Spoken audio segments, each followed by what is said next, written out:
গাজা দখল করতে এসে এবার সবকুলি যেন হারাতে বসেছে ইসরায়েল। যে পশ্চিমার বাহবা কুড়িয়ে এতদিন নেতাগিরি করে এসেছে নেতানিয়াহু, সেই পশ্চিমারাই এখন গুটিয়ে নিচ্ছে তাদের হাত। এর বিপরীতে যত দিন গড়াচ্ছে, ফিলিস্তিনকে তত স্বীকৃতি দিচ্ছে ইসরায়েলের মিত্র দেশগুলো। পূর্ব পশ্চিম হারিয়ে একঘরে হয়ে যাওয়া নেতানিয়াহু তাই নিজে ছিঁড়ছেন নিজের মাথার চুল।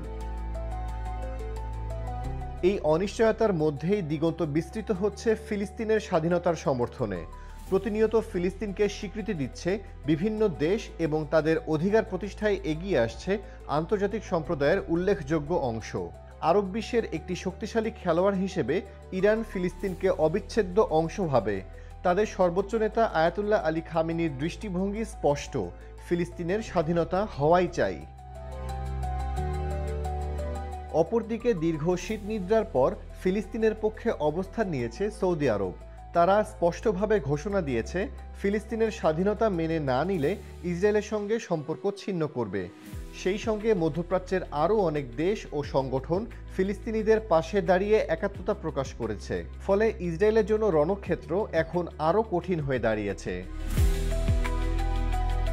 ইসরায়েলি আগ্রাসনে গাজায় সৃষ্টি হয়েছে ব্যাপক মানবিক সংকট, যা জাতিসংঘ সহ বিশ্বের মানবাধিকার সংস্থাগুলো কঠোর সমালোচনা করছে।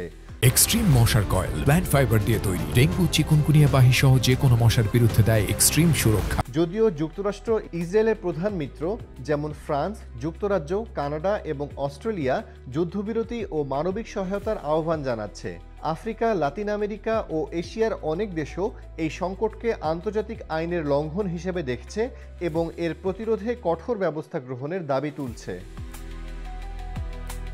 পাকিস্তান, আফ্রিকান ও এশীয় অঞ্চলের অনেক দেশ ইতিমধ্যে ফিলিস্তিনকে রাষ্ট্র হিসেবে স্বীকৃতি দিয়েছে এবং পশ্চিমা দেশগুলোর মধ্যেও ফ্রান্স, যুক্তরাজ্য সহ অন্তত 15টি দেশ এই পদক্ষেপ নিয়েছে। এত সব চলমান সংঘর্ষ ও কূটনীতিক উত্তেজনার মাঝেও ইসরায়েল তার অপারেশন গিডিয়ন সামরিক অভিযান থামানোর ইচ্ছা প্রকাশ করেনি। যুদ্ধবিরতি নয়, কৌশলগত লক্ষ্য অর্জন না হওয়া পর্যন্ত তারা অভিযান চালিয়ে যাওয়ার সংকল্পবদ্ধ। নিউ ইয়র্ক টাইমস ও অন্যান্য আন্তর্জাতিক সংবাদ মাধ্যমে গাজার খাদ্য ও ওষুধ সংকট, শিশুদের পুষ্টিহীনতা ও নির্যাতনের জন্য ইসরায়েলকে আন্তর্জাতিক আইন লঙ্ঘনের জন্য দায়ী করা হচ্ছে। মানবাধিকার লঙ্ঘনের কারণে পশ্চিমা বিশ্বে ক্রমশ একঘরে হয়ে যাওয়ার উপক্রম ইসরায়েলের, যা বিশ্ব রাজনীতিতে শক্তির ভারসাম্যও প্রভাব ফেলছে।